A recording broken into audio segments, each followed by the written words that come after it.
오늘은 본문의 말씀을 의지해서 또 때가 때인 만큼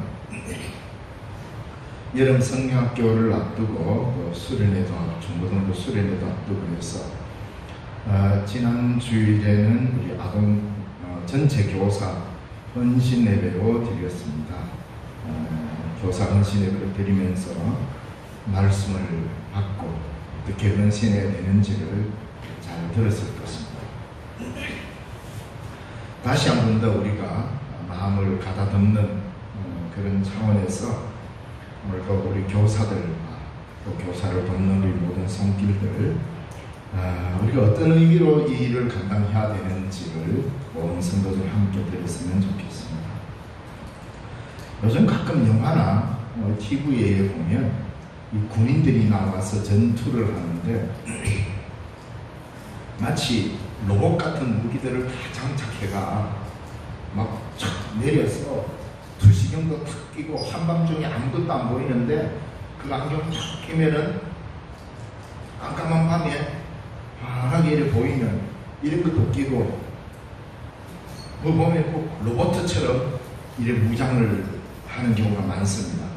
그러니까 싸움도 첨단이 되어 간다는 거죠. 그래서 첨단 무기가 개발되어서 이게 전쟁에 사용이 됩니다.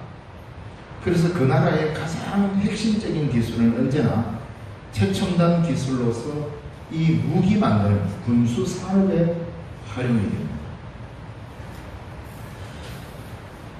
어떻게 하면 적을 단숨에 제압해서 내가 살아날 수 있을까를 연구하는 것이 아마 그런 사람들의 몫인가 봅니다. 그래서 모든 싸움에는 무기가 필요합니다.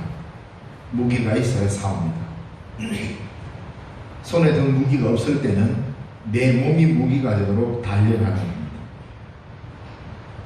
그래서 적과 싸우기 위해서는 가장 기본적으로 내 몸이 무기가 되어야 돼요. 내 머리도 무기가 되어야 돼요. 내가 외부에 치장하는 여러 가지 장비가 최첨단의 무기가 되어야 하는 것이죠. 이와 마찬가지로 영적 전투에서도 그리스도인이 싸움에 필요한 무기가 있다 이 말입니다. 우리는 어떻게 하면 많은 사람을 나는 죽지 않고 저들을 단숨에 제압하고 죽일 수 있을까를 연구하는 우리들의 싸움은 육신에 속한 것이 아닙니다. 우리는 어떻게 하면 내가 살아남고 저들을 죽일까 하는 군인들의 싸움과 전혀 다른 차원이 다른 영적 전투를 하는 사람이죠. 그래서 그리스도인의 싸움의 방식은 세상의 방식과 전혀 다릅니다. 어떻게 싸웁니까? 어떻게 하면 내가 죽어 저들을 살릴 수 있을까를 고민하는 게 그리스도였고 그의 제자들입니다. 이게 싸우는 방식입니다. 어떻게 하든 너를 깔고 문대고 너를 깔고 앉고 너를 짓밟아서 내가 올랐어야 되겠다라고 하는 이런 전투가 아니라 너를 죽여야만 내가 산다는 이런 전투가 아니라 하나님의 나라 전투는 내가 죽어 너를 살릴 수만 있다면 내가 이 싸움을 싸우리라. 이게 예수님이 싸웠던 싸움이고 우리가 걸어가야 될 싸움 아닙니까? 누가 세상을 이겼다고 선언합니까? 그리스도가 세상을 이겼다고. 성경은 그렇게 증언하고 있지 않습니까? 남을 제압함으로써 세상을 정복한 게 아니라 저들을 살리기 위해서 내 몸을 내어줌으로써 이 세상이 하나님의 뜻에 복종하는 세상이 되어간다 이 말입니다. 이 싸움 때문에 저와 여러분을 그리스도의 군사로 불러주셨습니다. 그래서 교회는 싸움의 방식이 전혀 다릅니다. 교회도 세상하고 똑같이 완력으로 힘으로 몰아붙여서 어떤 쟁취를 얻는다? 잘못된 것이죠. 오늘 본문에서 사도 바울은 이 고린도 교회에 새롭게 등장한 교만한 거짓 전도자들이 이 사도 바울의 사도성을 헐뜯고 바울이 그의 사도될 자격이 없다고, 그는 예수님의 12제자가 아니니까 사도가 아니라고 그렇게 헐뜯고 있었습니다. 그들은 바울이 이렇게 멀리서, 그러니까 이곳에 없을 때는 편지로 글로는 아주 엄격하고 강한 척하지만 정작 가까이 와서는 약하고 겁쟁이라고 한마디로 사도로서의 자격이 없다. 이렇게 하며 모함을 했습니다. 그러니까 오늘 본문 사실 10장 전체를 읽어야 하는데 10절 지났지만 10절 말씀에 보면 이런 말이 있습니다. 그들의 말이 그의 편지들은 무게가 있고 힘이 있으나 그가 몸으로 대할 때는 약하고 그 말도 시원하지 않다 하니 사도 바울은 엄청난 고난을 겪은 사람입니다. 사실의 감한매를 몇 번이나 맞고 광야의 고통, 배의 어려움 당하고 온갖 어려움을 다 당하다 보니까 우리로 말하자면 이 육신은 골병이 들은 겁니다. 그래서 또 우리는 어떻게 생각하면 사도 바울이 긴 편지들을 많이 남겼기 때문에 말도 잘할 거라 생각했는데 말도 시원치 않습니다. 그래서 그 사람은 심한 고문 때문에 아마도 이 언어가 좀 부적절하게 이렇게 소통이 되는 이런 게 아닌가 그렇게 생각하는 사람도 있습니다. 왜냐하면 알 수는 없으니까. 그러나 여러 가지 유추해 볼 때에 충분히 가능성이 있습니다. 또 자기 몸을 괴롭히는 가시가 몸에 있기 때문에 그런 어려움을 한 몸에 짊어졌습니다. 흔히 말하는 사도 바울은 종합병원이었습니다. 그러니 말도 얻어납니다. 근데 편지를 쓰면 이 글이 힘이 있고 엄청난 파워를 드러내니까 사람들이 욕을 한 거죠. 멀리서 글 쓸 때는 그렇게 휘황찬란하고 힘있게 써놓고 만나니까 일단 몰골이 시원치 않습니다. 뭐 인물도 반반치도 않고 머리는 뒤로 넘어가가 있고 뭐 이 영 사람들 이목에 왜냐하면 여러분 고대 그리스나 이런 데 조각상 한번 보십시오. 얼마나 멋있습니까? 그래서 그리스라는 나라는 이런 미를 추구하는 나라입니다. 남자도 멋있고 아름다워야 그 사람이 옳은 사람이 되는 거예요. 근데 바울을 꼴을 보니까 이거는 사람이 아닌 것처럼 보여요. 그래서 외모로 보나 말로 보나 이거는 참 이게 우리가 앞장 세울 만한 지도자가 되겠느냐 뭐 이렇게 이제 바울을 혼담합니다. 저보고도 그런 사람 없지요. 가만히 못생겨도 저는 바울보다는 좀 나은 것 같습니다. 편지나 글이나 뭐 신앙으로는 뭐 우리는 엄두도 없이 못 따라가지만 바울보다 나은 게 있다면 글쎄요. 외모는 편지를 이 성경을 볼 때 외모는 그래도 우리들이 좀 낫지 않을까. 위로는 아니지만 그래 생각해 보면 이 위대한 사도 바울 이런 소문이 쭉 퍼지면서 사람들은 1차적으로 그런 것 때문에 시험이 들고 바울을 지도자로 인정하기가 싫었던 겁니다. 우리들의 지도자는 모든 것이 다 구비되어야 된다고 생각했던 거죠. 근데 이게 먼 이야기가 아닙니다. 한국 교회에서도 많이 그렇습니다. 교회에서 뭐 지도자를 청빙하거나 뽑을 때 외형적 조건을 얼마나 많이 보는지 모릅니다. 아마 사도 바울이 이력서 들고 한국 교회 서류 내면 아무데도 오라 소리 안 할 겁니다.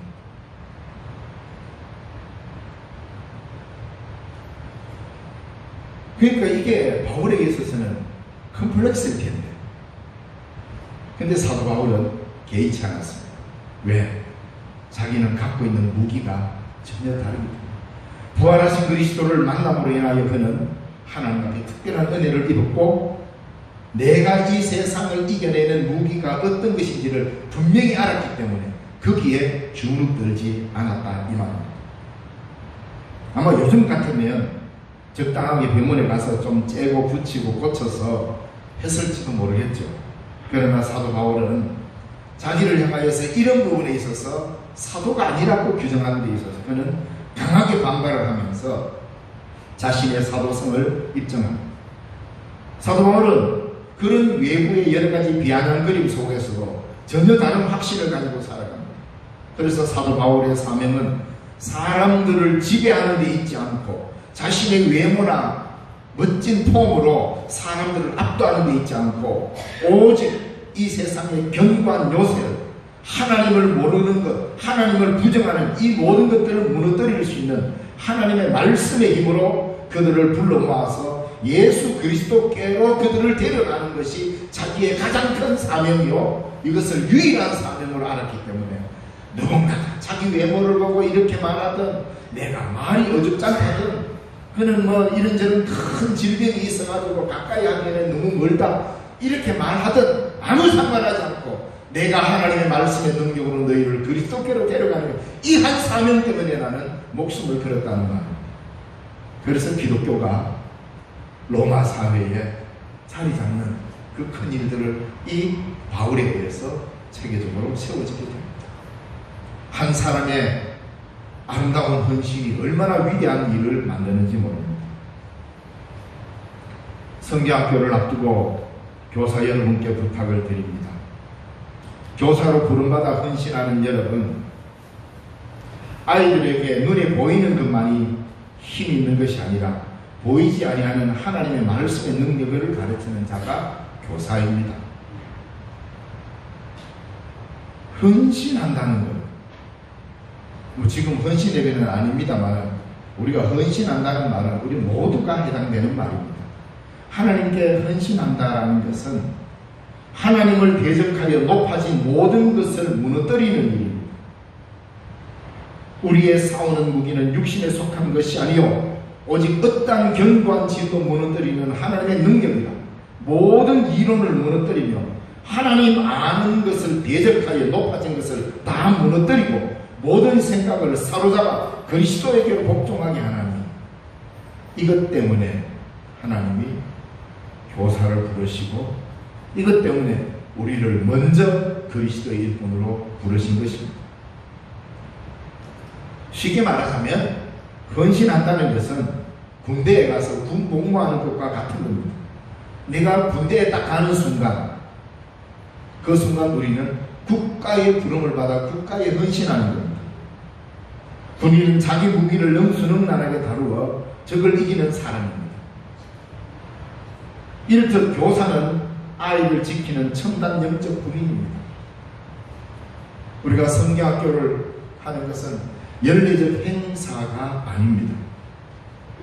이들에게 하나님의 말씀의 무기를 아름답게 장착시키는 특별 훈련하는 시간입니다. 유일한 무기, 하나님의 능력인 말씀으로 무장하여서 모두를 그리스도께 복종하도록 가르치는 자들이 교사입니다.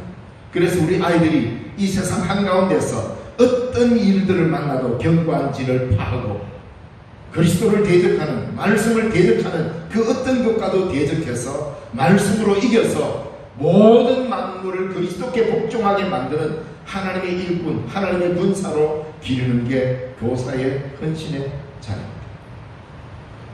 이 세상의 모든 무기는 죽이고 파괴하도록 설계되어 있습니다. 한 방에 얼마나 큰 효과를 낼 수 있는지 거기에 따라 무기의 가치가 달라집니다. 그러나 우리들의 무기는 하나님의 말씀은 세상을 창조하였던 무기입니다. 그뿐 아니라 우리를 새로운 피조물로 만들었던 최첨단 무기입니다. 세상에 아무리 뛰어난 무기도 창조하지 못합니다. 사람을 새롭게 만들지 못합니다. 그리고 또한 이 세상을 지탱해 가는 것도 말씀의 무기입니다. 이 세상으로 이렇게 보존되어 가는 것, 이게 무엇 때문입니까? 하나님은 이 세상을 만드시고 창조하시고 잘 만들었으니까. 흔히들 이렇게 생각합니다. 하나님이 이 세상을 완벽하게 창조했기 때문에 더 이상 손댈 필요가 없다고. 그래서 하나님은 이 세상을 만드시놓고는 팔짱을 끼고 그냥 이 세상을 보고만 계시는 분으로 착각하는 사람이 많습니다. 그렇지 않습니다. 하나님은 이 세상을 만드시고 이 세상을 통치하시고 보존하시고 우리 인간과 함께 협력해서 이 세상을 일구어 갑니다. 이것이 뭡니까? 하나님의 섭리라 말입니다. 하나님의 섭리를 제대로 알지 못하면 하나님을 아주 고정된 하나님으로 만들어버립니다. 이 세상을 지탱하는 것이 누굽니까? 성령입니다. 히브리서 1장 3절에 보니까 이렇게 기록되어 있습니다.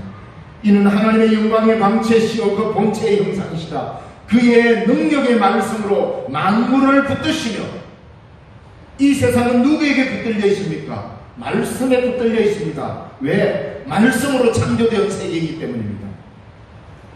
그래서 그의 능력의 말씀으로 만물을 붙드시며 죄를 정결케 하는 일을 하시고 높은 곳에 계신 지극히 크신 이의 우편에 앉으셨느니라. 뭡니까? 예수 그리스도께서 하시는 일. 이 세상을 말씀으로 붙드시고 통치하시고 보존하시고 협력하면서 이 세상을 지켜가시는 분이 하나님이십니다. 그게 바로 하나님의 말씀으로 이 세상을 지탱하고 있다 이 말입니다. 우리는 그 하나님을 믿습니다. 그뿐입니까? 마태복음 4장 4절에 예수께서 대답하여 이르시되 기록되었으되 사람이 떡으로만 살 것이 아니요 하나님의 입으로 나오는 모든 말씀으로 살 것이라 하였느니라 하십니다.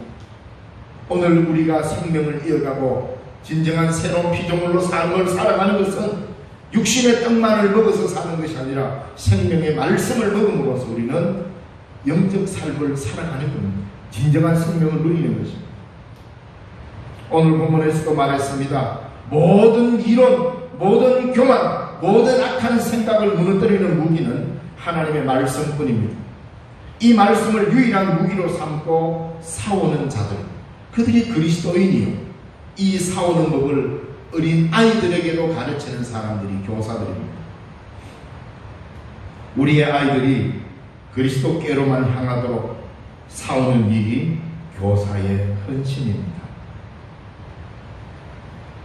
그래서 여러분에게, 물론 교사도 또 온 교인들 모두도 다 같이 해당되는 말입니다. 꼭 나는 교사가 아니니까 오늘 설교는 내한테 하는 설교가 아니면 그래 착각하지 마십시오. 우리 아이들이 우리 선생님 참 재밌는 분이야, 아니면 우리 선생님은 참 좋은 분이야, 당연합니다. 참 좋은 분이고 재미도 있고 멋지고 예쁘고 잘생기고 다 좋습니다. 그렇게 해야죠. 그러나 아이들이 여러분을 바라볼 때에 우리 선생님은 다른 건 어떤 것도 겁을 안 내는데 하나님의 말씀을 두려워하는 분이다, 이걸 인식하는 순간 아이가 달라집니다. 우리 선생님은 어떤 것도 겁을 안 내는데 하나님을 두려워하더라. 그걸 딱 발견하는 순간 그 아이는 선생님을 존경하게 될 것이고 그 선생님을 따르게 될 것입니다. 이건 우리 신앙인들 모두가 다 마찬가지입니다. 말씀 앞에 벌벌 떨지 않으면 결코 헌신이라는 말을 쓸 수가 없습니다. 하나님의 말씀 앞에 떨지 않고는 믿음이라고 표현하지 마십시오. 말씀 앞에 떨지 않는 믿음은 없습니다. 말씀 앞에 떨지 않는 헌신은 없습니다. 신앙이란 첫 번째로 하나님의 말씀 앞에 나 자신이 두려움으로 서는 겁니다. 말씀이, 하나님이 내 삶에 있어서 1등이 되지 않고는 헌신이라는 말을 쓰면 안 됩니다. 우리가 믿는다는 말, 신앙생활 한다는 말이 뭡니까? 예수 믿는 것은 내가 사는 삶 중에 한 부분이 아닙니다.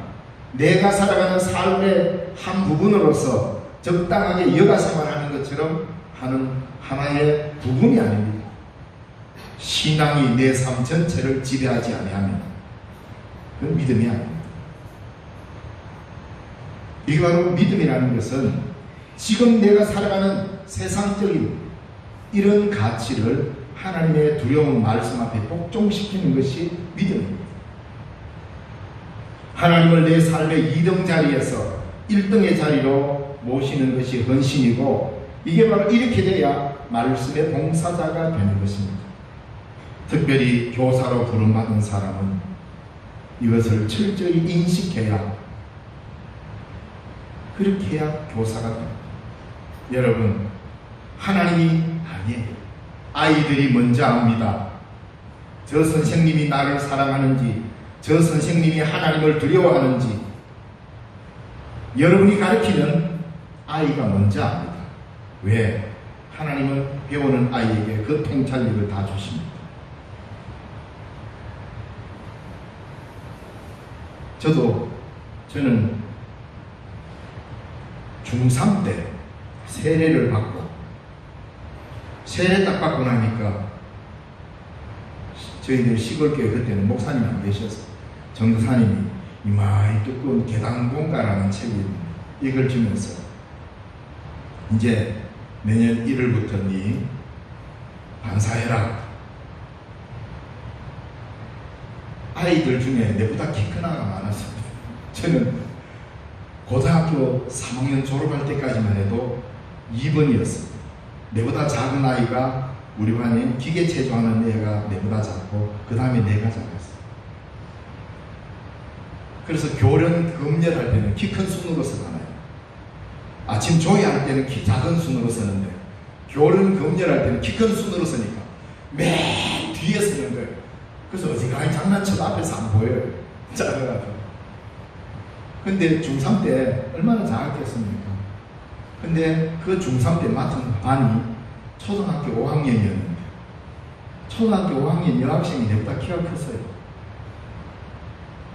선생님이라는 소리도 안 하고 공과 공부 시간에 오빠 하니까 공부도 잘 안 되고, 아이고 여러분 그때 그 책 한 권 딱 받으면서 얼마나 무서웠는지 모릅니다. 이걸 내가 할 수 있어요. 그 할 방법이 없으니까 공과책을 그대로 그냥 여러 번 읽고 가가지고 눈 마주치니까 겁이 나가지고 공과책을 닫고 잘잘잘잘 또박또박 읽었어요. 그랬던 제가 이제 목사가 됩니다. 그때 그걸 알았어요. 이 가르치는 것이 얼마나 큰 일인지. 너무 일찍 깨달아보는 건 모르죠. 중3 때. 그래서 뭐 인간적인 방법으로 이것도 저것도 뭐 그때는 오만 걸 다 하잖아요. 중3 때 저는 아이들 집에 신방도 했습니다. 중3의 나이. 교회 안 나온다고 찾아가서, 그러니까 오해를 할 수밖에 없죠. 저 중학교 3학년이 되는 게 초등학생 친구도 아닌데 찾아오니까 불신자 입장에서는 제가 뭐 우리 딸하고 뭐 관계가 있나 뭐 이런 오해도 뭐 살 수밖에 없죠.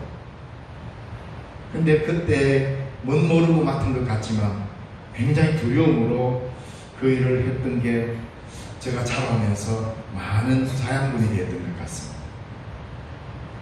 사랑하는 성도 여러분, 하나님을 여러분의 삶의 자리에 최우선으로 두지 아니하면 하나님이 2등이 되는 순간 모든 신앙생활은 실패하게 되어 있습니다. 우리들이 이 아이들에게 가르치는 이 하나님의 말씀을 우리의 삶에 가장 우선시하는 것, 이걸 가르치는 게 교사 아닙니까? 얼마나 귀한 사명입니까? 처음에 저는 이게 귀한 사명인 줄도 모르고 전도사님한테 혼날까봐, 일단은 첫째로 전도사님한테 혼나는 게 너무 두려워서 전도사님한테 혼날까봐 열심히 했습니다. 그래서 중3인 주제에 설교까지도 하고 별 희한한 걸 다 했습니다. 시골교회에 있으면서. 여러분, 설교가 뭐 대단했겠습니까? 어린이를 위한 설교, 지금도 기억납니다. 백합화처럼 설교집 제목입니다. 책 이름입니다. 그 강건사가 설교집 달달달달 외워가 눈 마주치면 부끄러우니까 고개 딱 숙이고 설교를 한 10분 해야 되는데 다 읽고 나니까 3분도 채 안 걸려요. 시골교회 그렇게 컸어요. 그게 참 좋았던 것 같아요. 근데 애들이 그걸 듣고 그 당시 애들은요 회개하고 눈물 흘리고 그랬어요. 뭐 스마트폰이 없어가지고 잘 들은지 모르겠지만. 그래서 나이가 먹고 이제 고등학교 딱 올라가서 이걸 내가 평생 해야 되는 거구나, 그걸 인식하고 있어요. 사랑하는 성도 여러분, 내가 붙잡고 끝까지 놓지 말아야 할 것은 말씀이신 그리스도 앞에 이 세상의 모든 것을 복종시키는 일을 감당해 나가는 것입니다. 이 책임을 바로 깨닫는 것이 교사입니다. 하나님을 아는 것을 대적하여 높아진 모든 것들을 다 무너뜨린다고 5절에 말씀하고 있습니다. 하나님 하나님을 하찮은 존재로 만들고자 시도하는 모든 것들을 굴복시켜야 합니다. 하나님을 주인되게 만들어가는 것이 헌신이고 이것이 교사가 아이들에게 해야 될 일인 것입니다. 교사라는 권세는 하나님이 주신 것입니다. 사람을 망하게 하는 세상적인 무기로 무장한 사람들이 아니라 생명을 살리는 권세를 주셨으니 지나치게 자랑해도 괜찮습니다. 8절 말씀에 주께서 주신 권세는 너희를 무너뜨리려고 하신 것이 아니요 세우려 하신 것이니 내가 이에 대하여 지나치게 자랑하여도 부끄럽지 아니하리라. 사랑하는 성도 여러분, 여러분이 교사입니까? 주일학교 교사입니까? 그러면 밖에 나가서 다른 것 자랑하지 마시고 나는 신령 중앙교회 아동부 교사다, 중고등부 교사다, 이 교사라는 것을 떠벌리고 자랑하십시오. 지나치게 자랑해도 또 조금도 부족함이 없다고 했습니다. 얼마나 귀한 일이면 이렇게 이야기했겠습니까? 말씀을 전하는 일은 어떻게든 자랑해도 괜찮다는 말입니다. 이 자랑할 만큼 교사님이 부끄럽지 않아야 합니다. 말씀을 전하는 일, 때로는 내가 어디 가서 목사입니다 라고 말하려면 때로는 조금 멋쩍을 때도 있고 부끄러울 때도 있습니다. 그러나 저는 어디 가서 제가 목사라는 것에 대해서 단 한 번도 창피하게 생각하거나 부끄럽게 여긴 적이 없습니다. 왜? 이건 내가 내 공로로 딴 것이 아니라 하나님이 주신 것이기 때문입니다.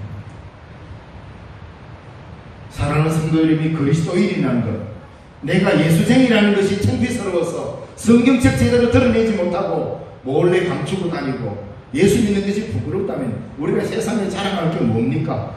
지나치게 자랑해도 괜찮은 것이 뭡니까? 나는 그리스도인이다. 나는 아동부 교사다. 중고등부 교사다. 나는 목사다. 나는 신령중앙교회 집사다. 권사다.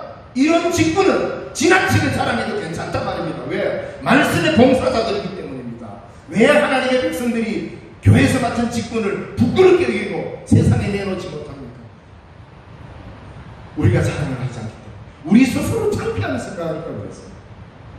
사도 바울은 말씀을 전하는 말씀을 맡은 자는 이에 대하여 내가 지나치게 자랑해도 괜찮다. 얼마나 담대합니까? 사도 바울은 자신의 사도됨을 하나님 앞에서는 한없이 부족한 사람이라는 것을 고백하지만 말씀을 전파하는 그 일은 지나치게 자랑해도 부끄럽지 아니하다고 자신합니다. 교사라는 것이 이렇게 자랑스러운 직분입니다, 여러분. 그러므로 감사하게 하나님의 말씀의 봉사자가 되십시오. 교우 여러분에게 권면합니다. 말씀을 전하는 교사를 지원하는 봉사로 주방의 일을 합니다. 보조교사로 합니다. 청소도 하고 운전도 하고 기타 교회 여러 곳에서 여름 성경학교를 위하여 여러분들이 온 힘을 다해 돕습니다.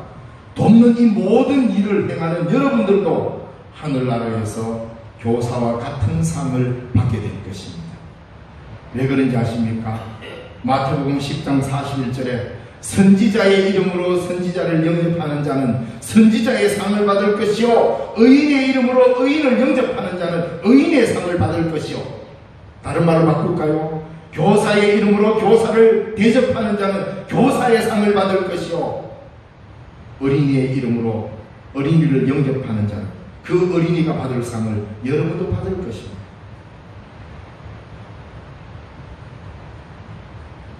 요즘 아이들은 흔히 말하는 멀티 사고를 합니다. 이게 뭔 말이에요? 한 손으로는 핸드폰을 하고 한 손으로는 또 다른 일을 해낼 수 있습니다. 우리 이게 안 됩니다. 한쪽으로는 동그라미, 한쪽으로 세모를 이렇게 하면 우리 안 됩니다. 이게.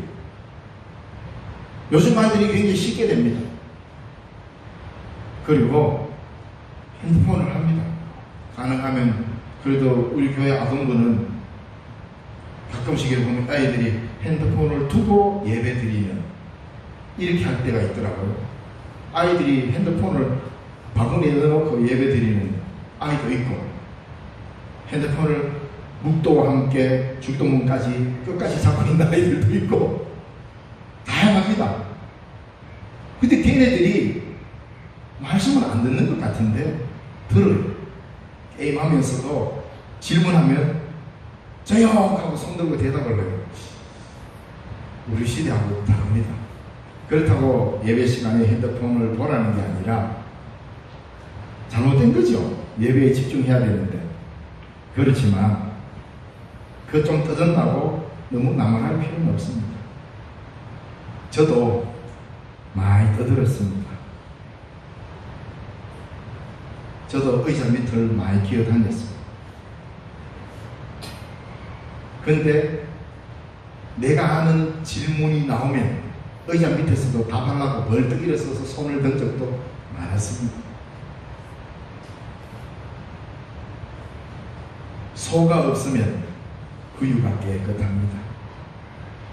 저는 최근 들어서 큰 위기의식을 느끼는데, 오늘 우리 교사 여러분, 그리고 우리 신령중앙교회 여러분, 앞으로 우리 교회 아동부가 몇 년을 더 유지할 수 있을 것 같습니다. 10년? 저는 힘들다고. 지금 초등학교 상황을 보면 10년 못 갈 것 같습니다. 안타깝죠. 앞으로 5년 힘들습니다. 내가 봉사할 아이가 있을 때 최선을 다하십시오.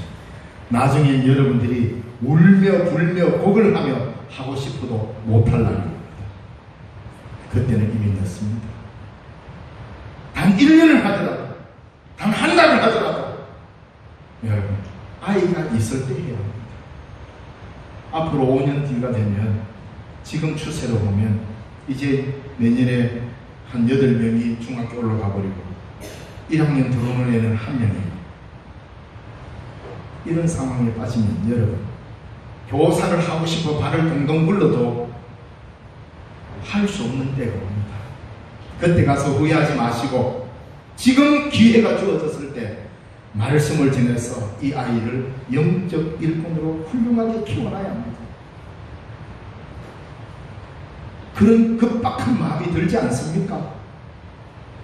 애타는 마음이 없습니까? 지금이라도. 중고등부도 마찬가지입니다, 여러분. 근데 아동부가 없는데 중고등부가 있을 리가 없죠.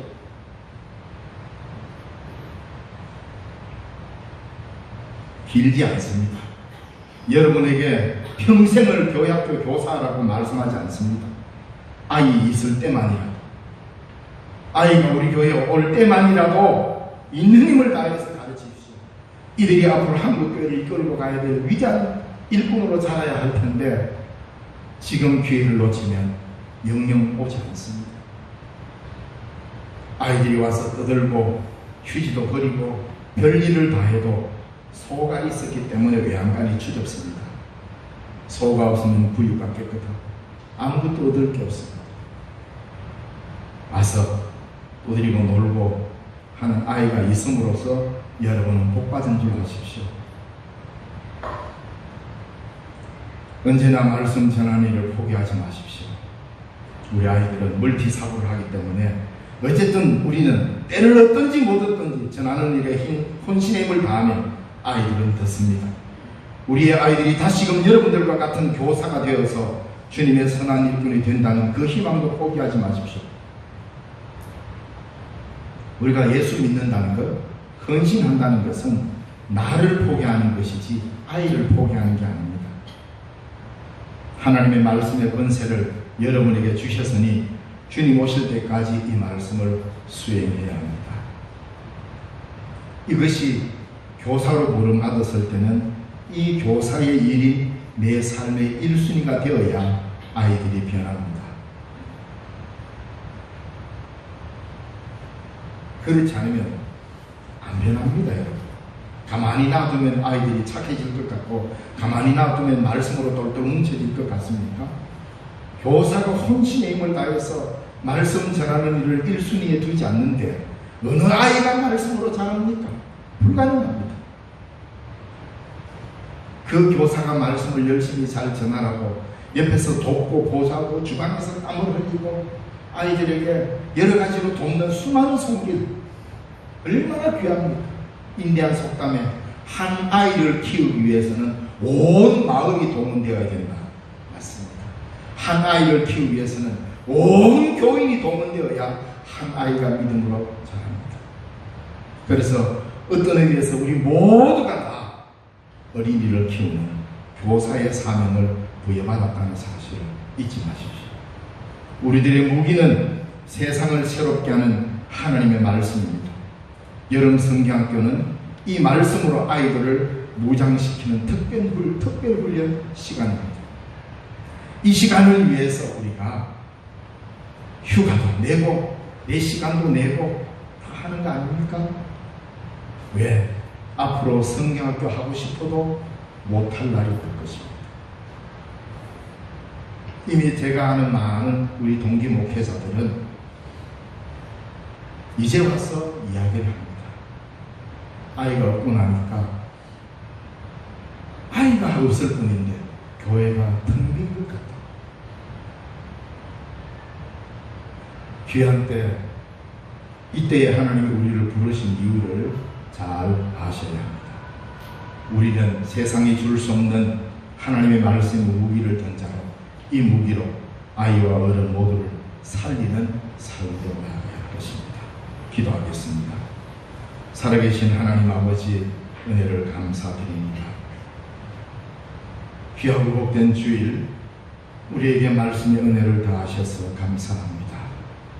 우리 모두가 다 하나님 앞에 부름받은 교사요, 우리 모두가 다 전도자